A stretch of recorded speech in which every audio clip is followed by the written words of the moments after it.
नमस्कार दोस्तों। आज मेरा अक्सर आप YouTube देखते होंगे। कई बार अलग अलग विषयों पर लेकर मैं आता हूं। आज मैं कुछ अलग विषय लेकर आ रहा हूं। ये विज्ञान से भी संबंधित है, ऋग्वेद से भी संबंधित है और बड़ा इंटरेस्टिंग टॉपिक है। हाल फिलहाल के शोधों में मैंने ये पाया था, देखा था, पृथ्वी की उत्पत्ति के बारे में, ब्रह्मांड की उत्पत्ति के बारे में मैंने बहुत कुछ जानने की कोशिश की थी, जानने समझने की भी। मैं पढ़ाता भी हूँ बच्चों को जियोलॉजी, तो उसमें ये हम लोग पढ़ते भी हैं। लेकिन कभी कभी मैंने ये इंटरेस्ट मुझ में जागा कि हमारे ऋग्वेद में, यजुर्वेद में, सामवेद में क्या क्या छुपा हुआ है जो आज के विज्ञान से हम कंपेयर कर सकते हैं। तो मैंने देखा कि पृथ्वी की उत्पत्ति के बारे में, ब्रह्मांड की उत्पत्ति के बारे में बहुत ही समानता है, सिमिलैरिटी है हमारे वेदों से और आधुनिक विज्ञान में। ये एक बड़ा आश्चर्य का विषय था और मैं उसमें थोड़ा सा और भी गहन पढ़ाई की, थोड़ा देखा भी, तो बहुत कुछ सिमिलैरिटी मुझे देखने को मिला। उसी में आज एक विषय है, बड़ा इंटरेस्टिंग है। क्या पृथ्वी 3 मिनट में बनी है? देखिए, बड़ा ये क्वेश्चन आया है कि क्या पृथ्वी 3 मिनट में बनी। बहुत सारे इस पर रिसर्च हुए। नेचर पब्लिक, नेचर एक पत्रिका है इंटरनेशनल, जिसमें वो एक रिसर्च पेपर भी छपा था। तो मुझे ये लगता है कि जब भी हम बात करते हैं पृथ्वी की उत्पत्ति के बारे में, ब्रह्मांड की उत्पत्ति के बारे में, तो बहुत सारे दिमाग में प्रश्न चलता है, कुतूहल चलता है कि ये क्या है, कैसे बना ब्रह्मांड। तो सबसे पहले पृथ्वी को समझने के पहले, पृथ्वी की उत्पत्ति को समझने के पहले हम ब्रह्मांड की उत्पत्ति के बारे में जानते हैं।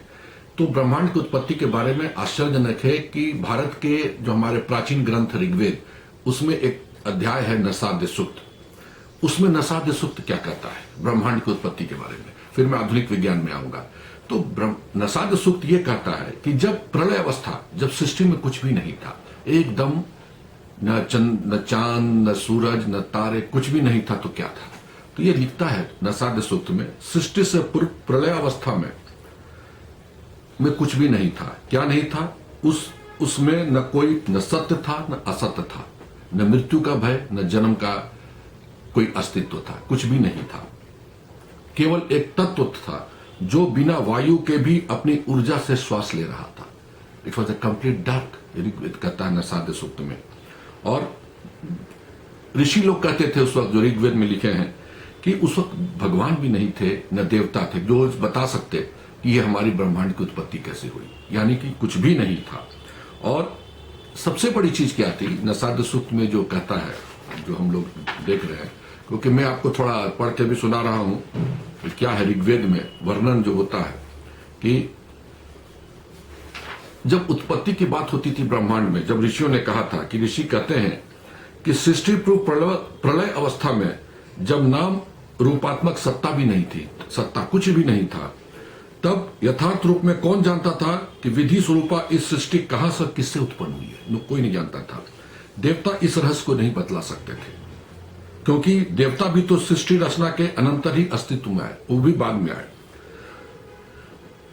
इसमें नसाद्य सूक्त में सर्वप्रथम क्या कहते हैं ऋषि लोग, कि सृष्टि के पूर्व प्रलय अवस्था में न तो असत्य था, न उस अवस्था में सत्य ही अस्तित्व में था। उस समय न तो अंतरिक्ष था, न कोई लोक था, न व्योम था, न कोई आवश्यक तत्व था, अथवा न भोक्ता भोग की सत्ता थी। उस समय जल तत्व का भी अस्तित्व नहीं था। देखिए, ये हमारा कहता है नसाद्य सूक्त, जिसमें ब्रह्मांड की उत्पत्ति के बारे में विस्तार से वर्णन है और डिटेल में वर्णन है। आगे उसमें और भी रिसर्च होगा, हो रहा है भी, और भी कुछ आएगा। और इसमें एक चीज और लिखता है कि सर्वत्र अंधकार ही अंधकार था, कंप्लीट डार्कनेस उस वक्त यूनिवर्स में, कुछ भी नहीं था। सोचिए, आप इमेजिन कर सकते हैं कैसा रहा होगा। अब सवाल उठता है कि जब हम बात करते हैं आधुनिक विज्ञान की, तो आधुनिक विज्ञान क्या कहता है कि ब्रह्मांड कभी भी हमेशा के लिए नहीं रहा। देखिए, ये भी वही कह रहा है, ये उसका मानना है, तिथि जो मानता है कि वो 13.82 बिलियन ईयर्स पहले ब्रह्मांड की उत्पत्ति हुई, जो रिपोर्ट आया है, जिसमें क्या हुआ, जो मैटर, एनर्जी, स्पेस, टाइम, ये सब बनना शुरू हो गया, जो आज भी हम देखते हैं। और कैसे उत्पत्ति हुई? Big bang theory. कहने का मतलब क्या था कि जब कुछ भी नहीं था तो क्या था यूनिवर्स में? साइंस भी कहता हाइड्रोजन और हीलियम गैस का भंडार था, जो आपस में ही कोलाइजन करके आपस में टकरा के एक बिग बैंग थ्योरी होता है, जिसके चलते बाद में ब्रह्मांड की उत्पत्ति होती है, लेकिन उसके पहले it was a complete dark. ये हमारा आधुनिक जो विज्ञान है वो भी यही कहता है। आइजैक न्यूटन, सभी आप लोग नाम जानते थे, अब बड़ी अलग अलग कहानी आती है। आइजैक न्यूटन ने क्या माना था कि जो गॉड है वो यूनिवर्स को 6000 साल पूर्व क्रिएट किए। देखिए, उनका अपना एक कंसेप्ट था, उनकी अपनी एक सृष्टि थी। अलग अलग धर्मों में अलग अलग है, कहीं 6000 वर्ष पूर्व का कहा गया है, कहीं ईसा पूर्व 4000 वर्ष कहा गया, सब धर्मों में अलग अलग कहा गया। और इसमें लिखता है इंग्लिश में, बिफोर द स्टार्स फॉर्म, तारे जब बने, the universe was full of hot hydrogen gas plus some helium gas. देखिए, वो भी ये आधुनिक विज्ञान का मानना था कि क्वार्टर से कंप्लीट डार्क, और कुछ नहीं था, सिर्फ हाइड्रोजन और हीलियम गैस मौजूद था। द फर्स्ट स्टार, पहला तारा, are thought to have formed, माना जाता है कब बना, as early as 100 million years after the big bang. Big bang होने के बाद ही 100 मिलियन वर्ष के बाद एक नए तारे की उत्पत्ति होती है, जो नेचुरली हाइड्रोजन हीलियम के कोलिजन से हुआ होगा, नए तारे की उत्पत्ति। तो इस तरीके से हमारे ब्रह्मांड की सृष्टि होने लगती है, यही विज्ञान मानता है। लेकिन वो भी ये मानता था, जैसे नसाद सूत्र में था, कि पहले it was a complete dark, अंधेरा। आज भी अगर आप देखिए अंतरिक्ष में, अंतरिक्ष से कोई रोशनी नहीं, जो भी रोशनी सूरज से आती है, तारों से आती है, तो ऐसा कंप्लीट डार्क है। नासा का एक आर्टिकल आया था जो फरवरी 2003 में, वो पहला उन्होंने कहा था जो पहला तारे की उत्पत्ति जो हुई थी यूनिवर्स में, वो केवल 200 मिलियन ईयर्स ओल्ड है। तो इस तरीके से ब्रह्मांड की उत्पत्ति में अलग अलग जिक्र हुआ है। हमारे नसाद सूत्र में सिर्फ ये माना गया था कि जब ब्रह्मांड नहीं था, कुछ भी नहीं था, न भगवान थे, न देवता थे, कुछ भी नहीं थे, एक स्वतः वायु थी जिससे हमारे ब्रह्मांड जो है श्वास ले रहा था।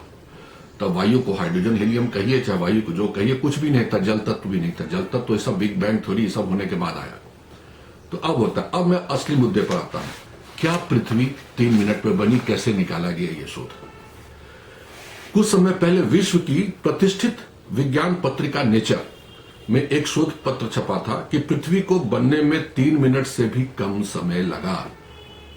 ये बड़ा आश्चर्य कि 3 मिनट, हम लोग बात करते हैं बड़ी बड़ी करोड़ों साल पुरानी बात करते हैं, लेकिन यहां पर तो वैज्ञानिक कह रहे हैं कि 3 मिनट के अंदर ही बना। यह रिपोर्ट आने के बाद विश्व में वैज्ञानिकों में बहस छिड़ गई है कि इस शोध पर कितना विश्वास किया जाए। कुछ वैज्ञानिकों, जिसमें कुछ वैज्ञानिक भी हैं, कुछ भूवैज्ञानिक भी हैं, का मानना है कि इस शोध पर कुछ हद तक विश्वास किया जा सकता है। इसमें प्रमुख कौन कौन थे? इसमें प्रमुख थे जॉन मॉरिस, रे बोहलिन आदि। भूवैज्ञानिक मान्यता है कि पृथ्वी को वर्तमान स्वरूप में आने में करोड़ों साल लगे। विभिन्न रेडियो एक्टिव एवं कार्बन डेटिंग से यह ज्ञात हुआ कि पृथ्वी की आयु 4.5 बिलियन वर्ष है। यह शोध आने के बाद लोगों को कुछ धर्मों में कही गई बात कि पृथ्वी तुरंत तथा आज से 6000 वर्ष पहले भी बनी है, सत्य प्रतीत होती है। देखिए, ये लोगों का मानना है, अभी वैज्ञानिक सोच नहीं है, लोगों का मानना है कि यह प्रतीत होती है।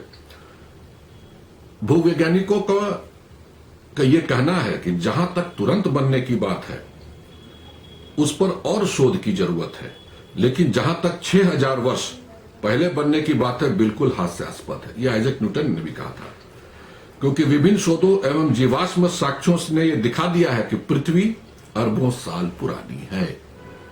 तो इस तरह से हम लोग क्या देखते हैं कि सही में आज भी विज्ञान में totally it is an hypothesis, सही में क्या हुआ कोई नहीं जानता है। हम लोग सिर्फ जो शोध मिलते हैं, जो शोध करते हैं, जो साक्ष्य मिलते हैं चट्टानों में और दूसरे चीजों में, उससे एक अनुमान लगाते हैं कि पृथ्वी की आयु इतनी रही होगी, चंद्रमा की इतनी, ब्रह्मांड की इतनी। कभी कभी आपको नहीं लगता है कि ब्रह्मांड भी हंसते होंगे, गॉड भी हंसते होंगे कि मनुष्य क्या क्या किया जा रहा है, लेकिन किसी को नहीं पता कि सत्य क्या है। सत्य तो सिर्फ समय काल ही बताएगा कि क्या हुआ था करोड़ों साल पहले, चाहे 10,000 साल पहले ब्रह्मांड में। यह कहना बड़ा मुश्किल है, यह वक्त ही बताएगा। दूसरा क्या था कि जेंट्री साहब ने, जिन्होंने ये पेपर लिखा था, ने अपने तर्क में काफी रोचक तथ्य को प्रस्तुत किया। उनका मानना था कि ईश्वर ने पृथ्वी के ग्रेनाइट पत्थर ये है, देखिए ये मैं अपने शहर के पास, रांची शहर जो झारखंड की राजधानी है, ये ग्रेनाइट पत्थर है। देख रहे हैं आप, ये ग्रेनाइट पत्थर है। अब ये आर्टिकल पढ़ने के बाद ये ग्रेनाइट पत्थर हमको एक तरीके का बड़ा कीमती चीज लग रहा है कि ये भी मेरे पास है, और कितना बड़ा साक्ष्य, और ये ब्रह्मांड उत्पत्ति, पृथ्वी की उत्पत्ति का एक साक्ष्य अपने भीतर छुपा के रखे हुए। ये बड़ा अच्छा लग रहा है, इसको पकड़ के अब अच्छा लग रहा है। नहीं तो आप लोग पहले जाते हैं ग्रेनाइट पत्थर उठा, इससे बिल्डिंग बनते हैं, रोड बनते हैं, आप किचन में लगाते हैं मार्बल, ये स्लैब में पॉलिश्ड ग्रेनाइट वगैरह। लेकिन अब ये ग्रेनाइट को देखिएगा तो अब आप देखिएगा तो आपको लगेगा कि इतिहास कितना बड़ा साक्ष्य इसमें छुपाए हुए, पृथ्वी के इतिहास का, ब्रह्मांड की उत्पत्ति के इतिहास का कितना बड़ा साक्ष्य अपने भीतर ही ये ग्रेनाइट पत्थर छुपाए हुए। चलिए आगे। ये एक तरह का आग्नेय चट्टान है, इग्नियस रॉक जिसको कहते हैं। जेंट्री ने ग्रेनाइट में मौजूद रेडियो एक्टिव पदार्थ, रेडियो एक्टिव जो एलिमेंट है, पदार्थ है, दैट उसका नाम है पोलोनियम 218। ये आइसोटोप्स 218 वगैरह होता है। पोलोनियम एक रेडियो एक्टिव एलिमेंट है। जब यूरेनियम से डीके हम लोग करते हैं लीड की तरफ, शोध किया। उनका कहना है कि पोलोनियम 218 पोलोनियम 218 की आधी आयु महज 3 मिनट की, हाफ लाइफ पीरियड हम लोग निकालते हैं तो आधी आयु महज 3 मिनट है। दूसरे शब्दों में कहें कि ये धातु महज कुछ ही मिनट तक विकिरण छोड़ सकता है। ये धातु जिसमें ग्रेनाइट में जो पोलोनियम 218 अपने घटने के दौरान ये अल्फा विकिरण छोड़ता है। ग्रेनाइट जो बगल के मौजूद धातुओं को प्रभावित करता है, जो इसमें मौजूद अगल बगल जो एलिमेंट्स होंगे उसको प्रभावित कर देगा, जो अल्फा रेडिएशन निकलता है। और धातु के चारों तरफ एक छल्ला सा बन जाता है जिसको हम हेलोज कहते हैं। आप कभी सूरज के चारों तरफ भी हेलोज बनते देखे हैं, चंद्रमा के चारों तरफ भी कई फोटोग्राफ्स भी आते हैं, उसी तरह का हेलोज चट्टान पे बनता है। पोलोनियम 218 द्वारा बनाया गया छल्ला दूसरे रेडियो एक्टिव पदार्थों द्वारा बनाए गए छल्लों से अलग होता है। उनका मानना है कि अगर इन छल्लों को चट्टानों में मौजूद रहना है तो पृथ्वी को तरल मैग्मा से, पहले लिक्विड था ना, उसी के बाद सॉलिड हुआ तो चट्टान बने, तरल मैग्मा से ठोस होने में 3 मिनट से भी कम समय लगना चाहिए, नहीं तो सारे पोलोनियम 218 विलुप्त हो जाएंगे। अगर इसमें पोलोनियम 218 का है और हेलोज बन रहा है, इसका मतलब इसको सॉलिड होने में, तरल से सॉलिड होने में महज 3 मिनट लगे। अगर 3 मिनट से ज्यादा लगता तो पोलोनियम 218 गायब। तो आप इसी से अनुमान लगा सकते हैं कि उनकी ये मानना था, ये पोलोनियम 218 पर ही काम किए। अब कंट्रोवर्सीज तो आता ही है, क्योंकि जब आप बहुत सारे लोग जा रहे हैं कि भाई 4.5 बिलियन ईयर्स, अब कुछ वैज्ञानिक उठ के कहते नहीं भैया ये 3 मिनट में ही बना है, तो आश्चर्य तो लगता है, कई क्रिटिसिज्म भी होते हैं। तो तथा छल्लों का अवशेष नहीं रहेगा क्योंकि पोलोनियम की आयु सिर्फ 3 मिनट है। अगर हम पोलोनियम 214, ये भी एक आइसोटोप है, पोलोनियम 214 की बात करें तो उसकी आयु महज, सोच लीजिए, सुन लीजिए, महज 0.000164 सेकंड है। माने 1 सेकंड का बनाए गए छल्ले हम इन चट्टानों में देखते हैं तो आप सहज ये अनुमान लगा सकते हैं कि इन चट्टानों को ठोस होने में कितना समय लगेगा, यानी 1 सेकंड का 1000वां हिस्सा। अगर पोलोनियम 214 है, 218 है तो 3 मिनट, 214 है तो 1 सेकंड का 1000वां हिस्सा। माने कब मैग्मा से सॉलिड बन गया दिखाई नहीं, आज धरती बन गई, तैयार हो गई। तो ये बड़ा वैज्ञानिक सोच वगैरह चल रहा था कि, और वैज्ञानिकों का जो पेपर्स जो पब्लिश किए थे नेचर एक प्रतिष्ठित जो है जर्नल है विश्व का, उनका मानना है कि पोलोनियम अरबों की संख्या में, माने 1-2 करोड़ नहीं, अरबों की संख्या में विश्व के ग्रेनाइट पत्थरों में पाया जाता है, तथा विश्व का आधे से भी ज्यादा हिस्सा इन चट्टानों का है। ये ग्रेनाइट बड़ा इंटरेस्टिंग है, ये ग्रेनाइट। तो अब आप ग्रेनाइट लगाने के पहले बस जरूर सोचिएगा, इस्तेमाल करने के पहले, कि यह जो आपका ग्रेनाइट है कितना बड़ा इतिहास छुपा के रखा है। एक तरह का उपन्यास, जासूसी उपन्यास की तरह कि पृथ्वी कैसे बन रही है, ब्रह्मांड कैसे बन रहा है। आप जस्ट कल्पना कीजिए जब आसमान की तरफ देखते हैं आप। और बड़ा इंटरेस्टिंग एक और भी आया था कि लोग पूछे थे, एक बार क्वेश्चन में पूछा गया था कि ब्रह्मांड में लोग जाते हैं, यूनिवर्स में, उसका स्मेल कैसा है। तो लोग कुछ का ये मानना था कि एक गंधक की तरह स्मेल है, सड़े हुए लोहे की तरह, सड़े हुए चीज की तरह दुर्गंध आता है ब्रह्मांड का। वो अलग टॉपिक है। लेकिन यह था कि ब्रह्मांड को जब आप देखिए, अनुमान हम लोग बचपन से लगाते हैं कैसे बना होगा, क्या बना होगा, ये सीखते सीखते हम लोग जान रहे। अभी बहुत सारी हाइपोथेसिस आ रही हैं, रिसर्च आ रहे हैं ब्रह्मांड की उत्पत्ति के बारे में। जैसे हमने कहा आइजैक न्यूटन ने कह दिया, तो बड़े अच्छे वैज्ञानिक थे कि 6000 साल पूर्व बनी, उनको भी काट दिया गया। उसी तरह कई रिलीजन में पृथ्वी की आयु, ब्रह्मांड की आयु का अलग अलग जिक्र है। लेकिन हमारे नसाद सूक्त में आयु का जिक्र नहीं है। लेकिन यह जिक्र जरूर है कि जब कुछ भी नहीं था, न तारे थे, न सूरज था, तो क्या था? तो वो था कंप्लीट डार्कनेस। कोई जल तत्व नहीं, न सत्य न असत्य था, न कोई अस्तित्व था, न किसी की कोई वजूद था, न माने मृत्यु का डर था, कुछ भी नहीं था। ये एक मैथोलॉजिकल, एक रिलीजियस कंसेप्ट था। लेकिन विज्ञान उसी को नया रूप दे दिया कि कुछ भी नहीं था, कंप्लीट डार्कनेस, जिसमें आपका हाइड्रोजन हीलियम गैस का समूह था।